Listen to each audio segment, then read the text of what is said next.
But basically, what I'm going to talk about today is something that's actually very much in progress. And also, my background is cognitive psychology and machine learning. So I've never presented a talk or a framework. So that's something I think the collaborators on this, including Jake and several people who are in HCI, contributed a lot to that. But it means that I'm pretty open to thinking of how I might reframe this, or this is an extremely new thing for me. This talk, the paper didn't even exist 2 weeks ago, and every time as I'm working through these ideas, they're evolving a lot. So I'm really interested in people's feedback. So any thoughts you have, please jot them down. And also, just to prepare you, it's not going to be a set of experiments or a model. It's going to be something more like a set of ideas, a framework for thinking about how might we do practical improvement and research in online education environments at the same time by focusing on these modular components, which I'm labeling MOOClets. So I put that there just in case you happen to look at it when you're walking in. It's kind of a bit confusing and technical. I wouldn't expect in 20 minutes, if you feel like you got it, then something's wrong. It's pretty evolving, and I think there are lots of different slants you'll take on this. So it's normal to feel confused. And I think the goal for this would be just walk out of this with whatever you think would be interesting or how these ideas might be useful. So just to give you a heads up, basically the MOOClet framework, given Drew's good prompting to sum it up in a single sentence, is really a way that people who do instructional development and researchers could have some kind of shared conceptualization of when they look at an online course. What are the things that they might both focus on and would be a focal point for researchers to do experiments, to collect data, and also for a course team to be simultaneously improving. I think maybe it's half and half, people who are doing things that are practical developing courses, people who are doing research, but you might often find it's not really clear, like how do you even communicate to a researcher what you can and can't do in a course? How do you sort of have some kind of common language for the practical improvements you want to make and then things the researcher might want to manipulate? And that's something I've just struggled with over the last few years, trying to run experiments in Khan Academy, in assessments, in Moodle, in edX. And I think this is kind of a bit of a consolidation of how we might focus on modules as a way to, I guess, align the goals of people who research and people who do practical development. And so another key element of this is that these modules aren't just anything you choose at random. They're actually sort of set up and organized in a way that everything that you can experiment with, so show people different versions, you can also personalize. And when I say personalize, I mean assign it to them based on some feature of the learner, like their goals for a course or something else they've reported. And so a big part of this framework is actually kind of realizing that experimentation and personalization, we normally think about extremely differently, but actually there's this, if you formalize it in the right way, there's actually this pretty natural logical relationship between them. And so that's something I'll spell out a bit more. So just to say a definition that you probably won't completely understand, and that's fine. So MOOClets are defined as modular component of instruction, like an exercise, a video, and email, that you might have in a modified MOOC or LMS platform. You probably have to modify it just slightly because this is not how edX or Canvas is set up right now, which satisfies a couple of conditions. One is that you can easily modify it to create multiple alternative versions. So if you take an exercise, you've got A, which asks someone a question and gives them some options. B might ask a slightly different question or give an extra hint. C might have some other kind of motivational message above. The main idea is that it's really easy to take that object, make a couple of versions, and then give it to one learner, and each learner could get a different version. That sort of has to be possible for something to be a MOOClet. And I think you'll see later why that's important. Another is that you have multiple versions, so you can present them to a learner. And why this is really important that you can sort of decide which one you can present to each learner is that it actually allows us to do two things at once. One is it allows us to do experiments. In that case, you basically just randomly choose which version you're going to give to a learner. So learner 1 comes, they get one randomly. Learner 2 comes, they get one randomly. Now, you also can use that same kind of framework to think about personalizing. So learner 1 comes, and they said that their goals for the course were just to browse a couple topics, and they don't care about the rest of it. In that case, maybe you show them less content, or you show them more focused content. Learner 2 comes, and they said there was someone who wants to get everything right, so maybe you actually give them extra problems. And the basic idea is that if you've got these multiple versions, and you're assigning them just based on some value or variable associated with the learner, these two things happen exactly the same way. So that shouldn't make total sense yet, but at least it's confusing enough that other things might.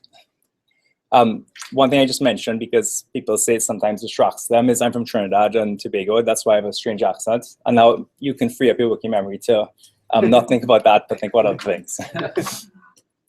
Just one heads up too, I'm actually going to try and draw some things on the board, just because as I was going through this, I felt like a lot of this might actually be a bit easier to walk through. Any marker? Yeah, I think there's one here. Thanks.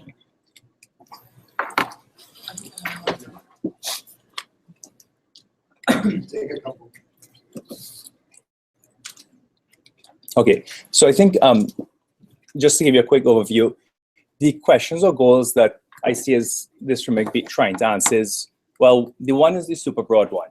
How is it that we can develop online blended courses? This is something kind of brand new in a way. And it's trying to think about how can we provide a slightly better answer to that question. And the way it kind of tackles that is by thinking, well, how do we align researchers who want to answer questions about learning with instructors who want, or course teams who want to improve particular resources? Another is, how can we experiment?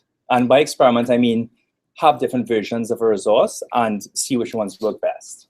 Something that you might do normally conceptually, but not actually implement. You know, when you design an exercise, you might be considering a couple of different options. And another now is this question of how do we personalize instruction? And the idea here is that, especially in a heterogeneous environment like MOOCs, where you have people who range from all over the world, but also have very different goals from MOOC, have different levels of knowledge, it's really critical in a way that it might not be as critical in a classroom, that we're able to give people different versions of a course. So the first thing I'll do is kind of say one of the one main key idea of the MOOClet framework, which is to think about how we can identify these modifiable modules. I'll give an example of how I thought about doing this in the context of Khan Academy math exercises. Then the second really key idea is saying, well, in what sense experimentation and personalization form an equivalent?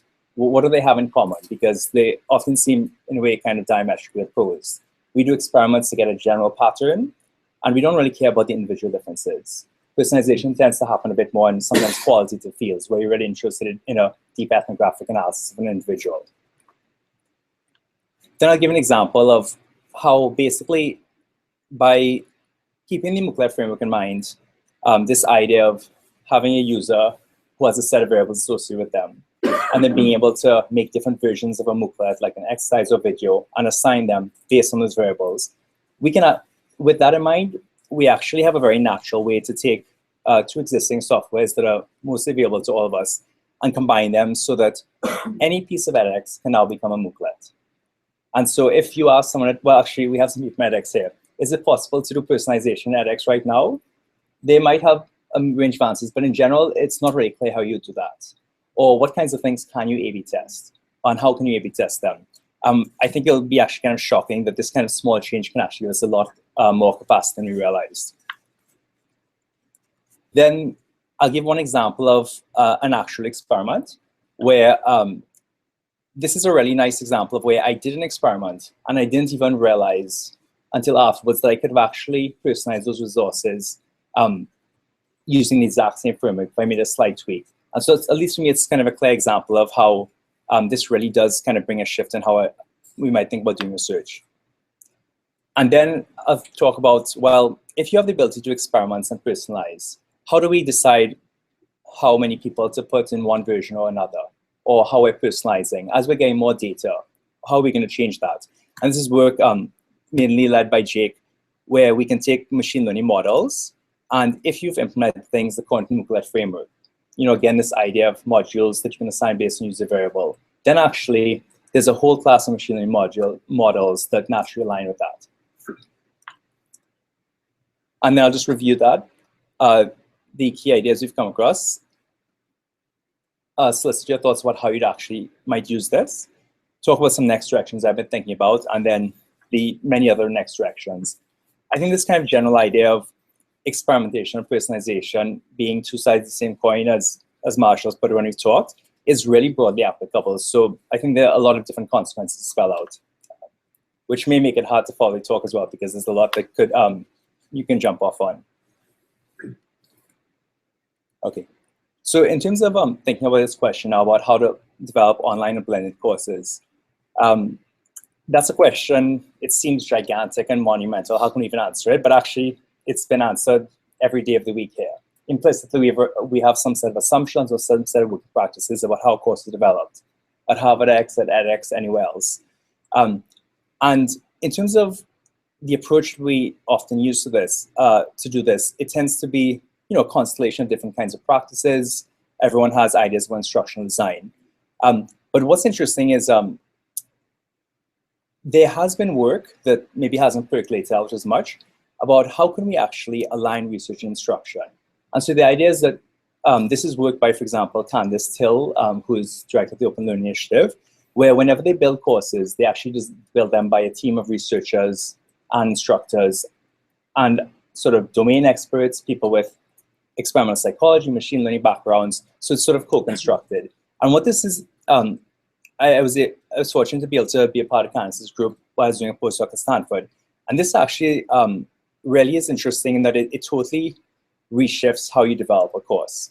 And it really brings up the kind of big challenges in even communicating, because there's so much research that we think of as just kind of secondary, or it's something research for the sake of research, and actually aligning that with practical questions is really tough. Another key goal that I mentioned before is how do we actually run experiments? And there's been a lot of work on this in laboratory environments, in software engineering now with Google and other companies like that. But it's a bit new in the sense of being actually possible to do in MOOCs. And again, work on personalization. I'll talk about this a bit more, but again, there's this huge literature on variables you might look at and how you might change resources. But it's actually surprising how little it actually makes contact with the idea of doing experiments. So, yes. What communities are these people from? Yeah, that's a great point. And this is a pretty selective subset.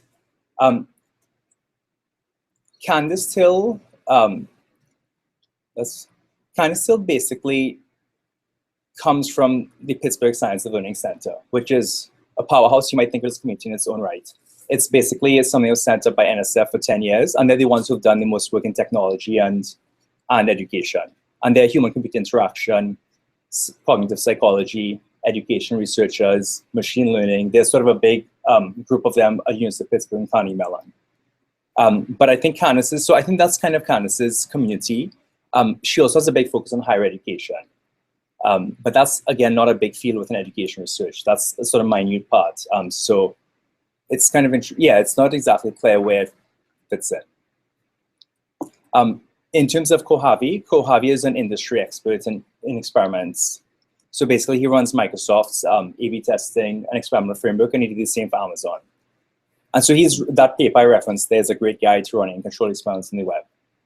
And Peter Brusilovsky is at University of Pittsburgh. And this is I think maybe naming conferences is probably best to pick out a community. The kinds of conferences that he's having involved in are artificial intelligence in education, educational data mining. So these are sort of subsets of the education community that are pretty computer science focused, but they're not mainstream computer scientists. They're maybe like, that conference probably has about 200 people attend it. The more mainstream conference that he's involved in is something called user modeling and personalization. And that's sort of a bigger umbrella of computer scientists who are not just interested in education, but on the internet or anywhere, how do you personalize resources to people? So, and actually, especially since it's something that I think is a bit hard to present, Jake, please jump in at any point and ask questions that you may not have, but you could imagine everyone else having, or add anything you want to jump in on. And Marsha, please do the same because you're afraid about this. Okay, so basically this is I think like a good summary of what the MOOClet infrastructure would be. And so the idea here, as I mentioned before, is what makes something a MOOClet? Well, MOOClet is defined as, it's some kind of object. You can think of this as an exercise or a video. And what's really important is that you can actually make different versions of this. So to be concrete, imagine that you have a MOOClet, it's a video of someone teaching physiology. Then the other version you make is you have that same video and you just add a question below. So you can make two of these different items and you can assign them to, you can just take a learner and choose which one they get. But it's important that you not just be able to choose at random, but actually that there be a set of variables associated with every learner. It might not have to be all the information about them, but there should be something that's, I would think of as a user variable store, where you can actually always, what makes something MOOClet is if you can assign different versions by accessing that information.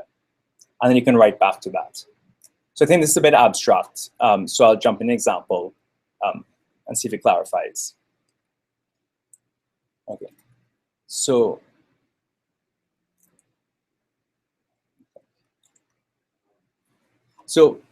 just to kind of throw out a question, can you think of any, in a course that you've seen or LMS or anything like that, a particular resource where it's really easy to author multiple versions of it? You can just like make two versions and then you can actually assign them both. Has anyone done something like that or like that? Can I ask a question? Oh yeah, sure. Is it important that the people who are being put into groups A and B not know that they're in groups A or B? That's totally up to you as a designer. But for the framework, it's not important. I could just give an example from Justice where we use these dilemmas and ask the students to self-sort. We say, we give them a challenge, and would you turn the trolley car or would you not? And then based on your decision, we ask you to go to different places on the site next. So you could embed at the next locations something that would sort 100% of the people into one hat or 100% of the people into the other, depending on where they ended up. As long as they follow the instructions and went there first instead of going to the other place first, that would be one way that you could do it manually. Yeah, and actually, I think that's a great, clever way of doing it. If it's okay that they know whether they're in one group or another, you could say, if you're the type of student that would like additional problems, then you could, I mean, you could just put a site, you could just have a page where you have additional problems. Yes. So that seems like it's easy to solve. But if you could have them self-sorting into the groups that you imagine that they would benefit most from, if you're a visual learner or if you're not a visual learner. So go over here. LMSs don't do this particularly well. You know, I can't think of some of the older e-learning platforms where your training is assessment driven. Everything is broken down into, you know, as small an increment as possible. So you would take 10 questions, you know, the training on the 4 you got wrong. That's where I've seen not quite a MOOClet, but it's more kind of highly modularized customization on the fly. Yeah. If you allow self-selection, then you're breaking the experimental side of this MOOClet and sort of carving off the personalization from the research. Yeah. So I think, you know, what's kind of coming up is that you could think of this as a way, as opposed to saying, we should build platforms like this. Of course, that's kind of a pipe dream, right? If someone's going to build a new platform, that's great. I think this would be a useful guide. But what I think is actually useful is basically how do you adapt a platform, kind of like what Yasha mentioned. What are the costs of doing that? And basically, it's kind of a guide for how you might want to adapt the platform if you wanted to get experimentation and personalization. And I think just hopefully I'll follow up with later, Yasha, showing how the kind of hack that you use to do an experiment, if you were able to hack that a bit more, you might also be able to use it to do personalization as well. I have a question kind of for the course content creators who are here, since I'm outside of that community, but I'm interested in hearing your take.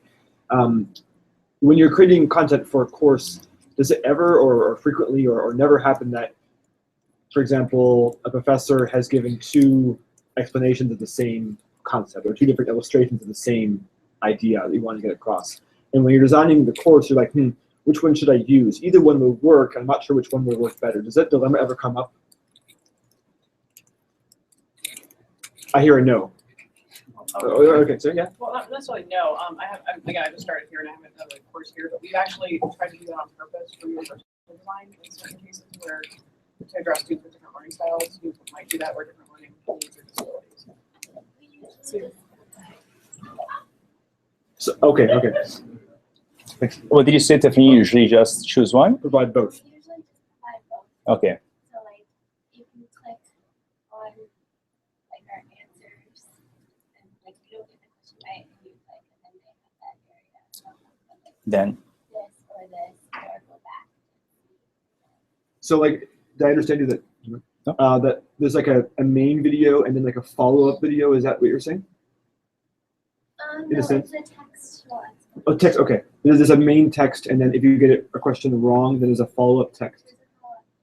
I mean, like, we have glossaries underneath all of our videos. I don't know if it's kind of video, but like the professor discusses in the video, and then it's outlined underneath the video too. So it's right there, and then we cross like the glossaries between all the units, and then there's a whole course. Basically is what I do. Most of the courses I've seen here are actually in because the assumption seems to be you're going to watch all the videos, you're going to miss something. Anywhere there's like, okay, you don't really understand this, watch. Well, so this actually reminds me. The assumption is either you're going to watch the videos or read all the transcripts, which go to the videos. So technically, you could say that for all of our courses, they all have to, because they all have video and they all have transcript. Right? And by the end of our courses, there's of course reading transcripts anyways. They're not watching the videos. So I think maybe, I think one question I would pose to I guess maybe the statement that I want to make at this point is basically, if we think of how can you improve a course? How can you keep it improving, or how can you make it better? And this might be because you've already built it and then you want to add on to it, or this might be you're in the process of building a course. And as you're putting together video or making exercises, you might ask, well, how can I make this a better course? I think the idea behind MOOClet Framework is basically the best, at least a really good approach to that, is to change that question, how do I make a really good course, into what are the components of this course that I can make alternative versions of? And then have the option, not exactly like Tiffany said, where you present both, but actually where you give someone one versus another. That's assuming that you know more about their learning than they know about their learning. So like the idea is that you present them multiple options and then they know, because they've been learning for a while, what works best for them. Like if they're sight impaired, maybe still having that graphic for them, that they're like colorblind or something, like having that graphic is still useful for them, even though. So I guess, yeah, so I think maybe, I think that's a good point that, for example, to what extent should instructors or researchers decide what resources to show someone? That's a fair point. I think maybe we'll handle that later, but I think maybe the statement I want to make is it's hard for any of us to know in advance. And if we want to make good decisions about that, we can't show everything. So the driving force behind this kind of framework is basically to say, you could have a course, and it could be that, like, Jake made a course and I can't touch a single thing in it. In that case, you're dead in the water. You just can't apply this framework. You actually can't make your course better. If, for example, Jake says, okay, Joseph, it's really easy technologically to go and add more hints, then basically I think, well, actually, that's a potential MOOClet. That's a modifiable component of the course where I can go in and look at hints and I can make different versions, either based on my knowledge, by asking learners, by getting a domain expert, by getting a researcher. But that's kind of now, under this kind of framework, it's saying, well, that's actually going to be a really fruitful way to attack that question. And I can expand a bit. I think it'll become clearer later on. Or sure, I'll just take it. Or, for example, if someone says, videos are really a pain to change, but we've got all of this text explanations, you can change that. Or someone says, you know what, I don't want to touch my course, but you can send emails. The mere fact that you could, for example, draft some emails to people that, contain extensive explanations of what's going to happen next week, because some other people just get bullet points. That's a MOOClet in the sense that now that's the sort of piece of the course that you can start driving forward on. And I think I'll explain a bit later, it's going to have the benefits of experimentation and personalization. So there is A/B testing currently built into the edX platform. Yes. And so what limitation of the current A/B testing options do you think that the MOOClet framework is most helpful? Yeah, that's a great question. Let me think if it makes sense to answer it now versus later. I think it makes sense to actually answer it now. So here's why what edX did is good, but actually it doesn't actually make it a MOOClet according to this definition. Right now in edX, you could add like exercise 1. You can make it, and it has like, it's probably better if I use a concrete example. Okay, let's pretend that's exercise 1. Okay, you just put that in edX, you set it up. And then you said, well, you know what, I think people are going to learn better if I add a motivational message above that. Okay, and that's an experiment we ran. So that's exercise 2. So let's imagine, John, you did exercise 1 and Tiffany did exercise 2. So what edX will let you do is they have an A/B testing framework that will let you say, okay, I have like an exercise, some kind of exercise, and whenever someone hits this, you're allowed to randomly assign them to exercise 1 or exercise 2. So that's nice, that's A/B testing. But actually, that's not really realizing the strength of this framework. And I think it's actually, it was a bit subtle to me, but it's actually a big deficit. What edX does is basically say, there's no user variable store. When you hit that, you get randomly assigned with 50% probability to that or 50% probability to that. So now what would have happened if edX had done it slightly differently? Suppose instead of edX saying, hit the mooclet and get 50%, 50%, it said, hit the mooclet and just check a variable called experiment, right? And so that's actually a small change, right? Experiment could be assigned so that half of users get A and half of users get B. So now you do the exact same thing that edX is doing right now, because you assign a variable experiment, 50% of people land A, 50% land in B. But then when you hit the mooclet, it goes and checks that variable and it says, okay, out of my 100 people, 50 had A, they're going to get it, and 50 had B. So right now, it's actually completely the same. But actually, here's what's really fundamentally different. That mechanism where you just go and check a variable means that you can change the value of that variable very easily. It's not hard-coded into the system. In fact, I was sort of fudging a bit. edX does actually set a variable. When you hit that object, it says, it randomly assigns you to A or B, but you cannot change that variable again. You're fixed in that condition. And I can see why they did that, because it's very natural. If you do an experiment, you don't have to change it again. But here's why it's a problem. Suppose I find that the motivational message exercise, B, is helping people learn. Do I just continue to let everyone get the same message as before? Like, because everyone's been fixed, 50% of people get a message and 50% don't. So you can't do anything. That's a very research style experiment. That's a laboratory experiment, like what I would run in a psych lab. I run the experiment. When it's done, I analyze data. I may make some change, but it's sort of a very static process. Now, instead, just imagine that you're allowed to change value of that variable.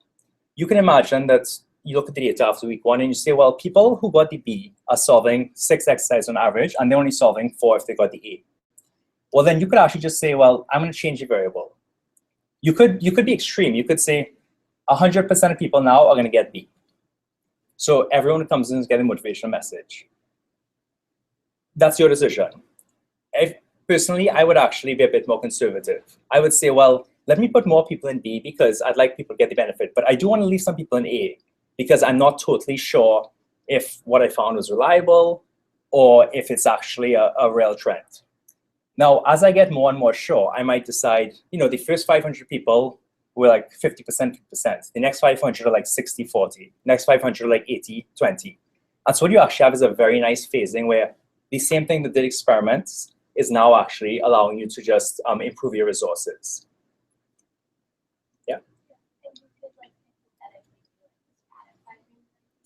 Exactly. So, say you realize that English language learners do better with this because people like English as their first language don't do as well, and it's like this we could change it. So maybe I should jump ahead because that was my. This is where you're going with Qualtrics. Exactly. Yeah. And so Tiffany just jumped to my example number 4, but yeah, exactly, that's right. Yeah. With the edX, we figured that you do it, but you only have one rule, random. Yes. There is in edX a conditional, which Yes. is also insanely complicated to program. Mm-hmm. The first version of Justice used conditional, wrapped up with polls and discussion questions. And so anytime you wanted to make a change to one page, you were dealing with 20 different XML files. The nice thing about the conditional is that based on someone's response to question A, you could give them a different, if they got something wrong, you can give them something that they need. Yes. But a much more elegant solution is just to use Qualtrics, which is a more robust testing mechanism, which has its own internal logics, which are so much easier to program. If they get this wrong, give them these adaptive hints. Give them these extra questions. If they get those wrong, give them this. Yes. If they get it right, make sure, and so on. You can put all of that logic into a Qualtrics Yeah, that's definitely true. survey, and you can pass that information back to the editor. Exactly, yeah. And I think, and the reason that's true actually is because Qualtrics satisfy these conditions of basically having structure of a mooclet. In Qualtrics, a variable can be declared or set at any time, and you can condition based on that. And of course, I'm not just knocking edX. There are things that edX did much better than other platforms. It's just more, here's a sort of organizing framework where you can see each platform that tried to do A/B testing, they implemented some special case of this. edX basically said, you know, you can go here, then I'm going to set your variable, you can't change the variable. Assessments, in a way, which is a fantastic platform in many ways, was actually even more limited. Because in assessments, when you go here, you just get put. There's no notion of setting a variable. What that means is edX now, maybe there's some small tweak they can make to their code that basically says, it's okay, you're allowed to change that variable. Assessments can't do that at the moment. Khan Academy did something actually that was one step up, but still not quite there. What they do is they basically set a variable, an experimental variable, outside. So I guess if I were to do it, so here's edX. So they have like a user variable store, so UVS. When a learner arrives here, they basically, okay, the learner should be here. So the learner touches that, and then the edX goes in and sets experiment to be either A or B. And again, the thing that's limited here is it's like, it can only be set to 50-50. It's like you're setting it from a random variable where you can either get A or B. But you could also imagine they could say, well, 10% of people are A and 90% of people are B. They may have had other reasons for doing that. I'm just saying from the perspective of MOOClet Framework, there are a lot of advantages to get when you add that flexibility. So that's what edX did. That's actually a step up from assessments, because all assessment does is when you hit here, there's no use variable store, you either go in A or B, 50% probability. So Khan Academy went one step further. And what they do is that you declare at the very beginning that I'm going to run an experiment. And you are allowed to say, of these different variables, how much should I weight it? So Khan Academy would let you say, for example, 0.1 people can go in A and 0.9 can go in B. So that's actually quite nice. Of course, now, Khan Academy doesn't go the full way because you can't dynamically rewrite that variable. So I think the really kind of key idea of this, and I'm sorry, I think it probably wasn't clear at all the first time, is if you have a dynamically changing user variable store and mooklets, anything that looked like an experiment is now actually just a phasing in of content. It's basically you can have different versions of content, and based on the data you collect, or even just based on you show it to everyone in this room and they vote for A over B, you can actually just then dynamically adjust that. And now actually, just to sort of show you why I think if you want to be formal about it, what's an experiment? It's assigning people randomly. It's having a bunch of conditions. We have intuitive ideas, but if you want to formalize what an experiment is in this framework, it's basically given one object and given another, given an object, another object, and a user. You assign a random variable, so that's the experiment, by following some distribution. It could be a limited distribution like 50-50, or it could just be any distribution at all, any uniform distribution. Then you set that, and then the person gets assigned based on the value of that random variable. And so if you define an experiment in that way, actually, in a way, what we do when we make a course fits into that quite clearly, right? Basically, what we do is we make one version, and we don't look at anything else. So basically, we said there's one version, and 100% of the weight goes on that. Now, here's another thing that might happen. Suppose you made a course, you made a video, and then someone else said, I think we should add this other thing in. And they did a quick mock-up and they showed you. Then you discussed it. And then you decided, no, I'm going to go with this one. Well, then you did run an experiment. It's just that instead of putting even 1% of people there, you put 0%. So it's an experiment where basically you had no other conditions. So I was like, that's kind of a funny idea, but I think what I'm trying to show is that any instructional design decision you make is implicitly choosing one thing from other things. And so if you formalize an experiment in this way, you've actually done an experiment. It's just a very strange experiment where you never actually collected data from any learners. Yeah. Do you intend to make randomness an essential part of the experiment? Back in the real world meat space, you'll test market things in your area which are not chosen randomly. It's chosen very non-randomly as representative. We test it in our section or in office hours. It's not random. Yes. It's a trial and a measurement. Yeah, I think that's a great point. From the perspective of this, that's totally fine, because this is basically a statement about the logic by which you assign someone to a resource. All the MOOClet framework cares about is, can you assign them based on this variable, and can that variable be rewritten? So that's fine. Now, of course, the question you ask is actually something that you and a statistician have to debate over. Because the statistician would say, you know what, you shouldn't interpret people being higher in Pretoria or wherever it is when they saw this version. Sorry, what is the randomization? Basically, okay, people in Cambridge got that, people in Boston got that. Let's pretend. So it's not non-random assignment. Now, you might still think you could draw an inference from that, but that's between you and a statistician, essentially. Well, if your hypothesis were, people in the Boston area are going to do better in question type 1, and people from the Bay Area are going to be doing better in question type 2. Yes. If you use the MOOClet framework and have access to zip codes as a user variable, then that type of experiment is possible. Yes, exactly. Whereas currently, it is not possible. Exactly. Yeah. That's right. And I mean, maybe it would be helpful for me to jump ahead a bit then, because it does seem a bit clear that you guys kind of get that basic idea. I could always come back. I was going to talk about basically, what is it that we're normally doing when we're not using a framework like this, when we're not saying, look at a module that we can change, and then think about how you'd make decisions between them. I guess I would say in one sentence, I would say basically that in a lab experiment, what we're basically doing is, I guess, we're basically manipulating something that's kind of similar to what might be a MOOClet in a course, but we never actually implement it. So we sort of take, it's almost like we copy it and we can do whatever we want with it, but it's not actually anything that can be realized. You might be able to generalize from it, but it's not actually an experiment with the resource. So I think the MOOClet framework I see is basically, how do you do a lab experiment in an online platform? Normally, actually, when we're developing courses, we don't ever stop and think, well, what are the pieces of the course that I can improve? We think about it as a holistic thing. Instructional designs, frameworks suggest you lay out objectives. It suggests you follow a particular process. This is just, I think, one other kind of approach saying, and it's complementary to those. In doing course development, it's really essential, if you want to do it in a data-driven way, that you can actually bring researchers in to collaborate with you on it, that you're going to have to identify some modular components that you can change, and that you're able to change the weight with which they're assigned to people. And I think another way in which we currently are approaching combining research and practice is exploratory data analysis. So basically, we run our courses, and then we just get a bunch of data from them. We do analyses and look for some relationships. And then maybe those analyses suggest something you do different next time. But I think it's kind of clear that the big difference between that kind of approach and this one is, here you're actually saying, you're sort of saying to a researcher, here's a modifiable component of my platform.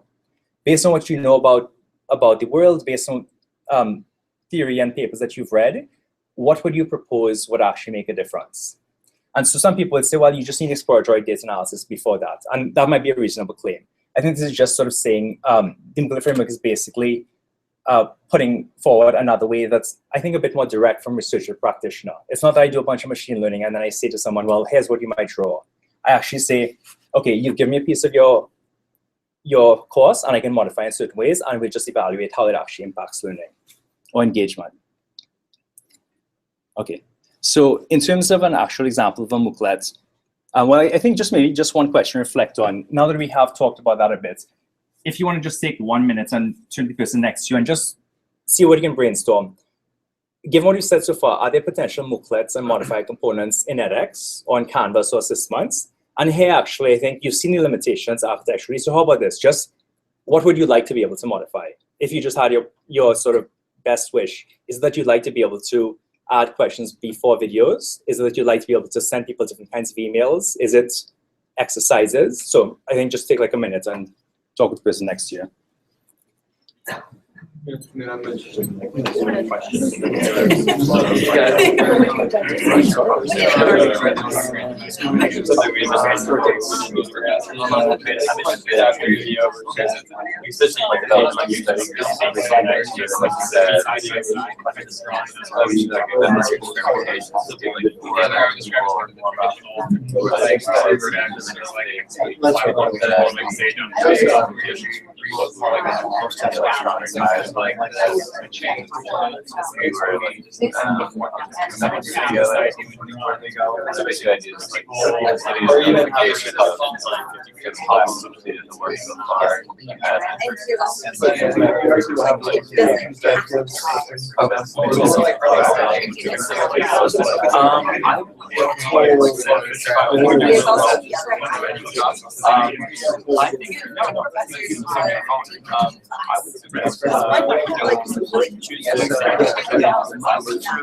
why you're here. Would anyone mind just bring out examples of what they thought was components they'd like to manipulate? Sorry, if you don't mind just looking forward, I guess. Sorry to disrupt the fun of conversation. But could anyone throw out an example of what they thought would be interesting to manipulate, or what they would manipulate if they had a choice about it? Sorry, thanks. So just throw out a quick example. What did you want to manipulate? Or what was the modifier component you wanted to change? Well, we were talking about like putting test questions either like right after a video or all together at the end. But John, what were you thinking of? Oh, okay, anyone can throw it. Yasha, what were you thinking of? We were just starting to talk about this idea of personalization. Got it. And that it seems that there's maybe some it wouldn't benefit research yet, but that there was a lot of low-lift work that we could be doing to enable greater personalization from the user standpoint. And that I would argue there's already a tremendous amount of personalization that's happening with our MOOCs, where some people are watching the videos and some aren't. Some people are watching the videos twice or three times to get the content that they think they need.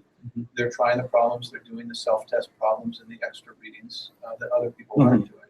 So there's a lot of personalization that's going on. But from what is it that we want to force them to do, or to really as the researcher be able to observe more directly and then change their interact with their personalization and steer it where we think it would be better applied. Sure. So I mean, I don't think I've given you evidence for it yet, but if you try to personalize within this MOOClet framework, you'll definitely be well aligned with what researchers want to do. And I think I'll try and elaborate on that a bit more. So I think I'll skip over this, but this is an example of what I think of as a MOOClet, even though we couldn't roll it out as effective as we'd want because of other limitations, showing people motivational messages. And basically found that having a message that emphasized intelligence is malleable did actually make people work harder. It made them solve more problems. But what is interesting actually is that, yeah, it's a lot. But a lot of it is very random data. Like 40% of people do one problem and they're gone. But what's interesting is, and this is really where I think the importance of like a modifiable component comes in. This small change helped, but here's a subtle difference. This message is based on social psych research. The more you practice, the smarter you become. So it's telling you that intelligence is malleable. Here's another message. Some of these problems are hard, so do your best. So they're pretty close in that it's a nice control for engagement. If something pops up and catches attention, there's a positive affect behind it. That message was not any better than showing nothing at all. So that's an example where you might have thought you might have a sense of what the answer was before you'd personalize it, but actually when you actually test it, it makes a big difference.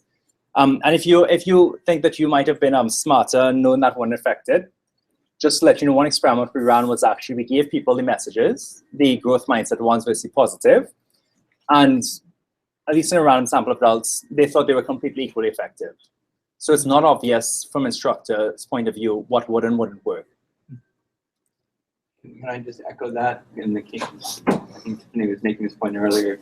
With respect to personalization, we can't assume that learners know what's best for them. In fact, there's some really compelling evidence that people's intuitions are wrong. So when you give them an experiment in which they are randomly assigned to elaborative concept mapping versus retrieval practice for testing effect stuff, you find that the retrieval practice is way more effective than even this elaborative studying condition. And yet if you ask people in that same experiment before they were assigned and have had some experience with both, what do you think would be more effective? They say the opposite thing. So with the exception of perceptual deficits, cognitive impairments, people's intuitions about how to best personalize their own learning are often wrong, in part for reasons that are sensible. They're using cues like fluency, how easy something is, to make an inference about what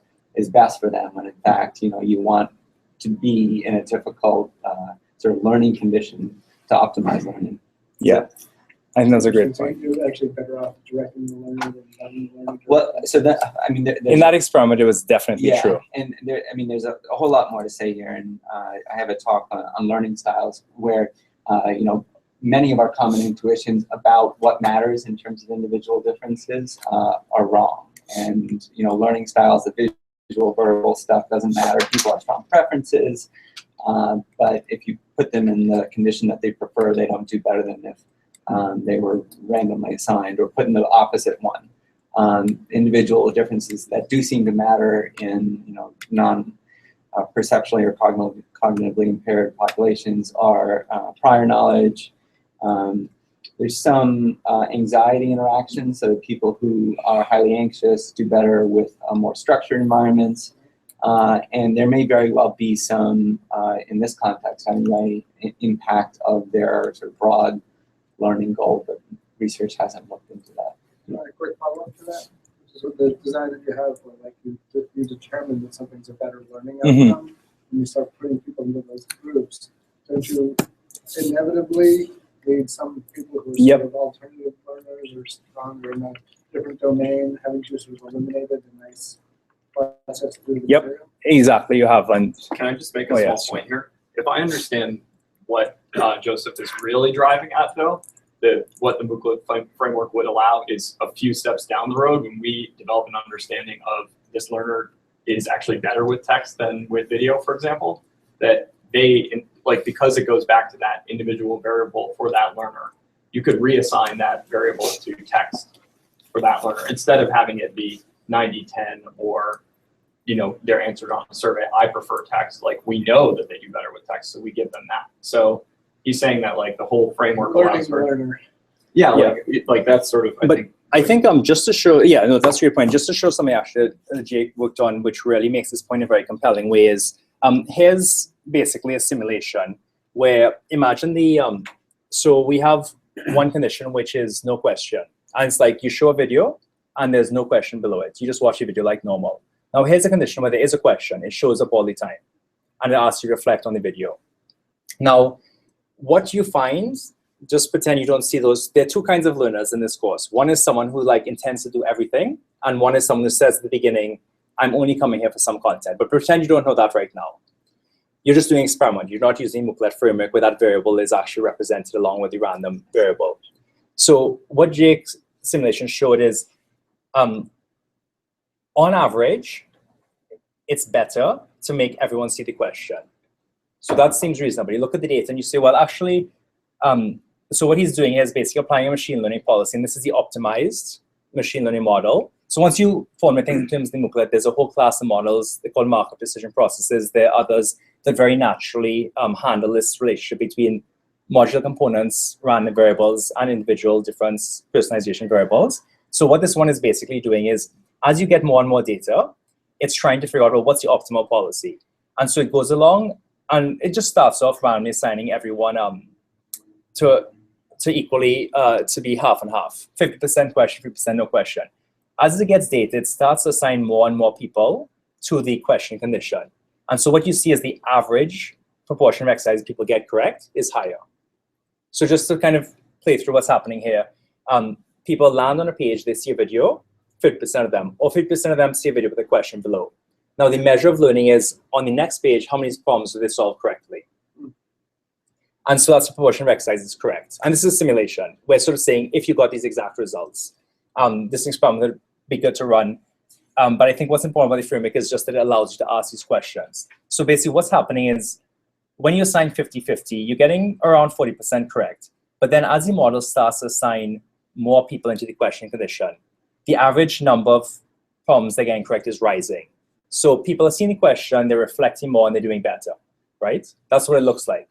But actually, what if you break that data up by whether someone's an intended completer or whether they're a focused browser?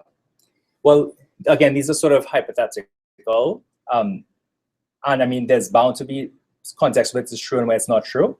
But basically, what is happening is that if you're an intended completer, it's really good to get that question because it makes you go from, you look at the question, let's say you answer it some percent of the time. The next page, instead of getting 20% right on average, you get 80% right. So that's helping you a lot. But actually, what if you're a focused browser? Actually, if you don't get a question, and again, I'm giving you one example of how this can play out, you do go on to the next page, and you do pretty well because you knew what you're doing. You get 60%. If you do get a question, you start answering it, and you get kind of fed up, and you leave. So you don't even attempt those problems. So you're not even getting any practice at all. So if you're a focused browser, getting the question is actually making you do worse on average. But that's completely masked when you collapse across people. So when you collapse across people, all you're seeing is, on average, it's better to give everyone the question.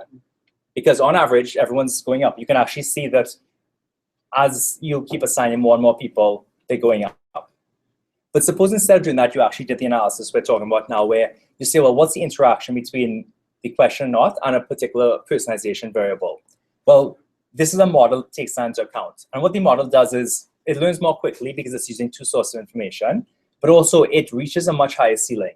Because what it does is it starts assigning more of the people who are intended completers to the question and less of the people who are focused browsers to the question. So it's actually just giving people what the experiment suggests they're going to benefit most from. Yeah. How did you know who was the intended, who was the... So I skipped over some things, but at least at Stanford, this is kind of based on an experiment I did at Stanford. In every pre-course survey, they ask for what are your goals for the course. Okay. So what do you want to get out of this course? And someone's intended completer says, I want to study all of the material and get a certificate.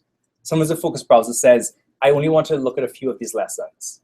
So they actually come with a very specific idea of what they have in mind. So I'm going to follow up on that. In this simulation, we made a very generous assumption to ourselves, very easy. We know whether the user is a intended completer or focused browser. In reality, that may not be clear at all.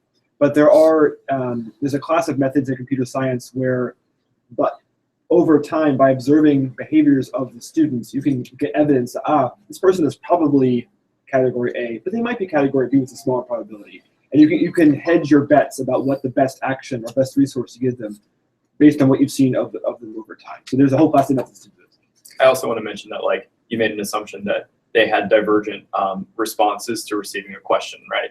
Which also sort of benefits a sort of a modeling situation versus real life data. Like as Sam was saying, actually most learners probably do benefit from more or less one set of best practices. Yeah, I think you're totally right. I think the idea of the simulation is to say, we want to ask the question if we generally don't know. Is this a situation where you have this problem, or is this one where you're totally fine? And I think this framework allows us to ask it. And what Jake was saying in terms of being able to infer what someone's underlying personality trait is, this is why it's actually really important that you do what the MOOClet framework suggests and have a user variable store. Because imagine doing an experiment where you just look at what people say on the first day and you see if adding question or not helps. Well, you don't have all the data about them. So it might be that a week later you're able to infer something that actually this person doesn't respond well to this kind of question. And so I think the kind of really key idea is that if you set things up in this way where you're pushing all this information to one store, you'll basically have a system that is always increasing in response to data. So right now, no online platform is like that. But every time a learner touches a resource or touches a MOOClet, you get a couple of bits of data. You get data about how effective their learning is on one version versus another. and you also get data about the individual themselves. So using two kinds of information to hone, in general, how you're making decisions about what to show people. So my question would be, if no platform has this, how does Qualtrics contain a user variable store that you intend to implement? So, or do you need to build new infrastructure, new software to, so you could do it. Qualtrics and edX with the MOOClet? You could do it either way. I think just as a framework, what this framework says is basically just that here's the thing you want to aim for if you want to have a good platform. If you're building from scratch, or if you're trying to get edX, or if you maybe convince Glenn. For example, right now in edX, the user variable store doesn't have to be maintained in real time.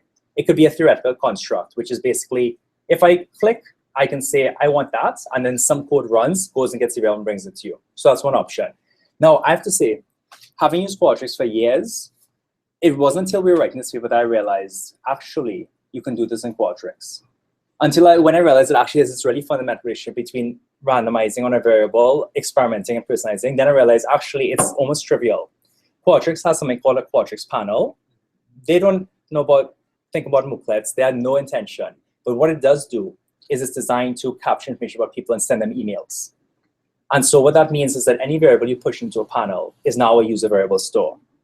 Now, at least it's actually a collection of variables linked to a user. Now, what makes a user variable store? If it can pass that information to a mooklet and bring information back. Now, this is an example where if I build a platform, that wouldn't have been my first thought, but Qualtrics solves that problem. They need one piece of information in the panel and one piece of information in the Qualtrics survey, and there's something called a Qualtrics authenticator that just links it immediately. That one piece of information is available in edX. It's the user ID. So if you type percentage user_ID anywhere in edX, you get a 32-digit hash ID. And actually, edX is the only platform that does that. Others, you have to pull through LTI and all kinds of confusing things. So what that means is actually, I should just show you what it looks like. I was showing Rebecca and Samantha earlier. Yep, it works right now. I have to put on my administrator hat. So one of the things we did talk about with Joseph is, there are individuals that are interested in some of this. We'll kind of create a process with Andy, who might want to prototype or test. Exactly. Just because we have licensing with contracts, so we have to sort of a smaller scale. So if you have interest in any of them, let us know. Don't we do this every time we put in our survey stuff? This would be different. Yes and no. This would be a little different. So.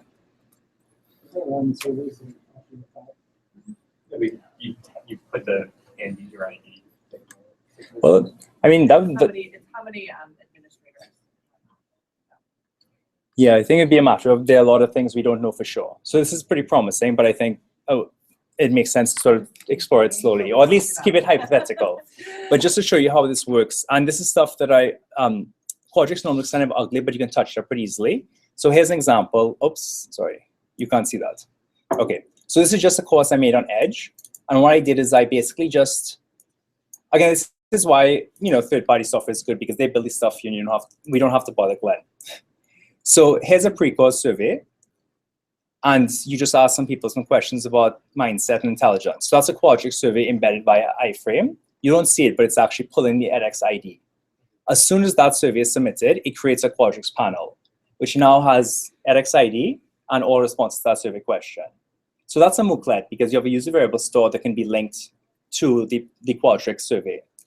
It can also now pass information back and forth. So if you then go onto a video, as soon as that page loaded, this survey loaded, and it said, someone opened this. So this now is another mooklet, because again, it pulled in the user ID from edX, which you don't see. It authenticated with the panel already. It just went to Qualtrics and said, I want to look at that panel, give me this user. And now it's actually recording information. It says, someone opened this page, they've been here for 10 seconds. This doesn't actually do anything, it just shows them a question. Below, though, there's another Qualtrics survey. And this is where some of the complexity might come in, because it's great that it's modular, but it would mean you need a way of managing surveys. And so here now, you can do things that maybe wouldn't be that easy in edX. You can have someone jot some notes about reflective questions. So they type this stuff in.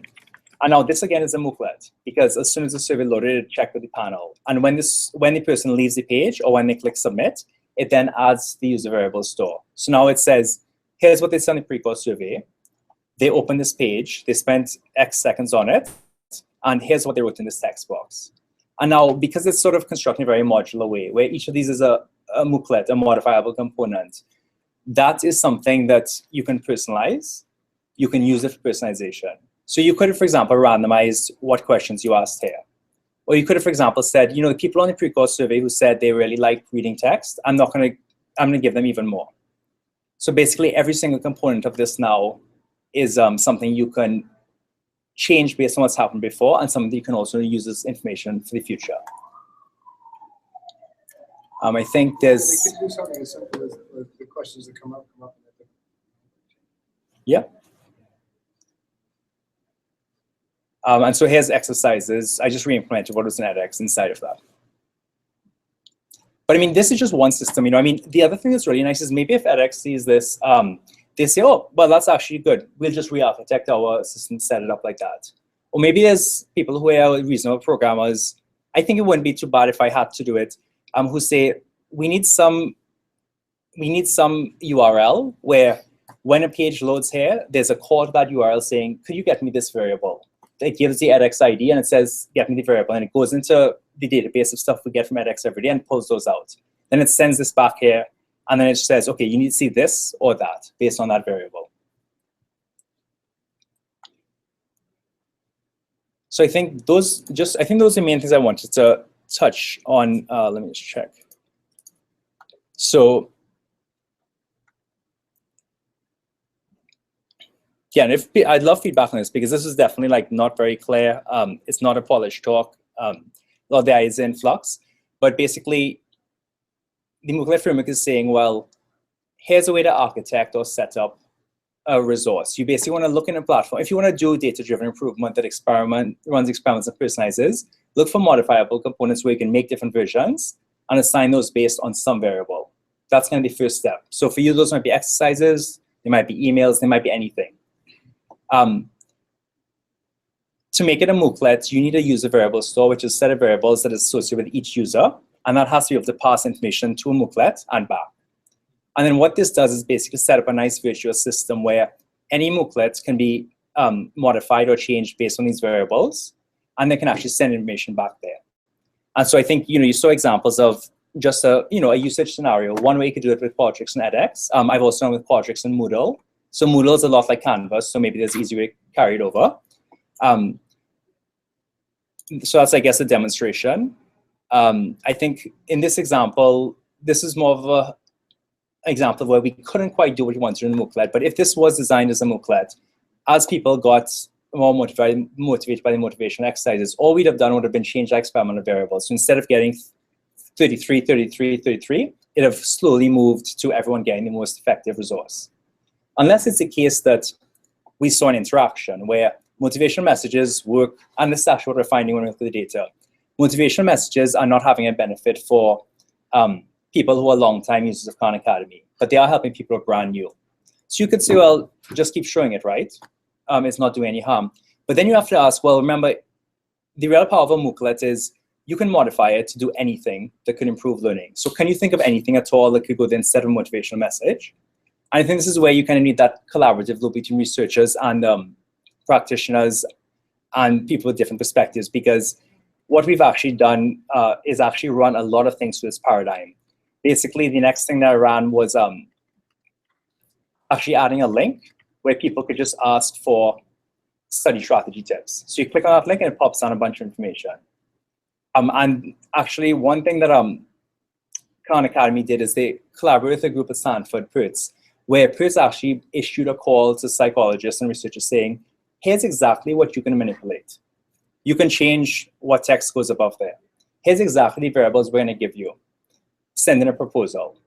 And so I didn't even think about that in terms of MOOClets there, but basically a MOOClet specifies if you want to do this kind of very clear specific. It's almost like you have an API for people to propose ideas of how to improve your system. You say, I'll let you change this text, I'll let you change that interaction, and here's the variables I'm going to give you. And then you put that call out, people can make proposals.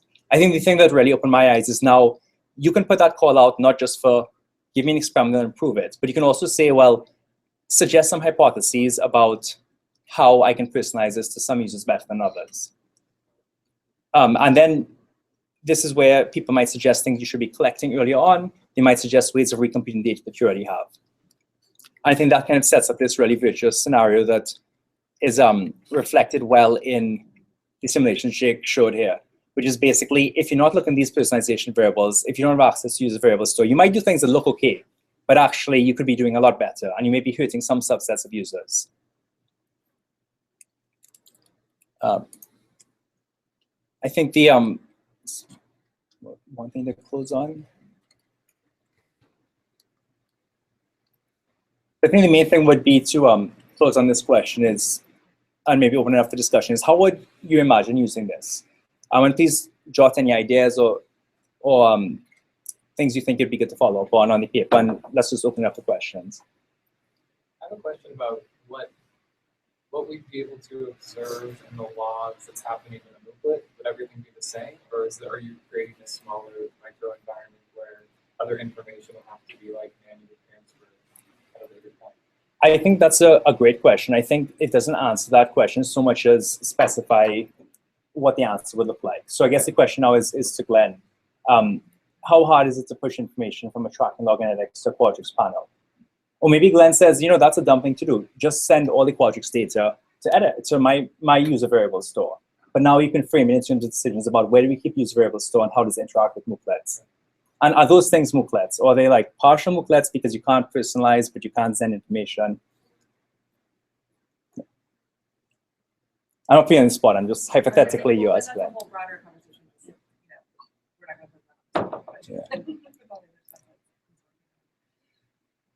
Any other thoughts? So, I mean, I get a really straightforward question, and sorry to sort of repeat the ideas you wrote down, but it might help me sort of clarify it. So, in my course, it's on healthcare, and so you get a lot of people who are doctors, and then you get people who are patients, and then you get people who are providers, like you mentioned. Mm-hmm. So, if we have the question in a Qualtrics survey, yep. Said, how would you define yourself? You define yourself in one of those three things. Then, when you go to a discussion, does the edX platform already, with the edX platform, already know that you're this kind of user? And so the discussion question would come up phrased as, to the correct person, like, so how long do you wait for a doctor? Yes. As opposed to, how long do you think your patients wait? As opposed to, how long do you think the users of the HMO are waiting for a doctor? You've got three different questions, and they go to a specific question. That's a great use case. Just from my experience working platforms, I'm going to say not yet is almost always. And just how big is that yet? And I think one thing, especially to speak from edX here, I don't mean this at all to be beating up on edX at all. This is a general problem with any platform. It's actually a lot harder to do all of these things that are mooklets in Canvas, because Canvas only allows you to access things through LTI, unless I'm mistaken, Mali. Moodle, it's a pain, but there's a workaround. Yeah, so it's basically like, this is really just a way to ask those questions. So, I think your question now could be restated in these terms. How do I construct a mooklet that would change which discussion questions someone gets? And how do I connect that mooklet to a user variable store that has the information that I want? So if I'm thinking quickly, you probably could do that. Could you? Actually, no, okay. You can get the data from, edX is very good at pushing data. They send it all to Glenn. Well, yes, let's keep everything. But the problem is right now in edX, you can't set variables. That's the biggest limitation, unless I'm mistaken.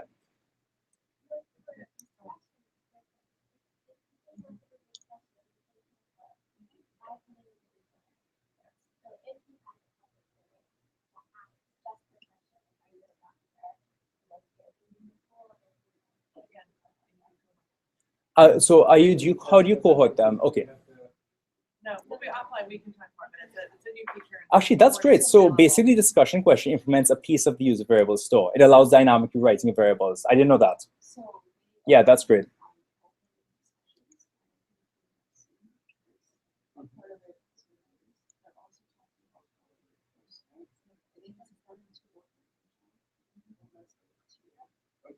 So they've done this with discussions.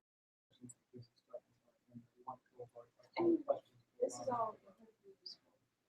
So this just comes internal at HX. This should bubble up. So weekly, on Friday afternoon, there's a call with Michelle. And so things related to platform or feature requests, that's a great way to the first leads up to your manager. That gets up to Sophia and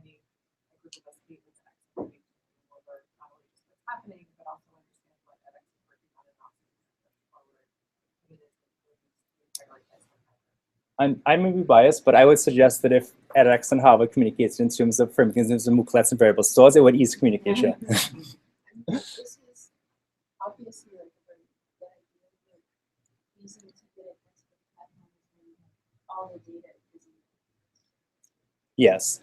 And so what actually is a limitation on that is right now, Qualtrics, how do you do LTI? So I've implemented just a very back of the envelope LTI that will let Qualtrics take information from edX. So you can LTI Qualtrics to edX, Canvas, whatever, but it doesn't send information back. I think it's like maybe 15 hours of programming work. Someone who's good, probably a lot quicker because we can just copy and paste something from someone else. But yeah, so that would need to be done. But if we get an LTI, it's actually set up as an LTI bridge where Qualtrics sends something to the LTI tool, then it sends to edX and vice versa. If we get that set up, then edX will just get grades from Qualtrics. And not just Qualtrics, but any external kind of software.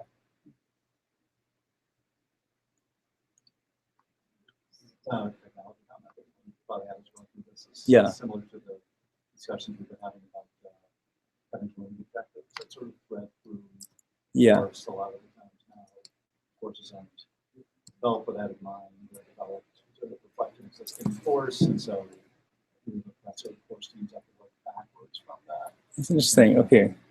If you wanted to, you're talking about essentially conceptualizing a course around a set of highly structured modes, so that whether it's adaptive testing for personalization or experimentation, that you can't sort of but it'd be very hard to retroactively do that. It'd be hard to take justice, for example, and to turn everything into a smallest possible component and have variations on it. So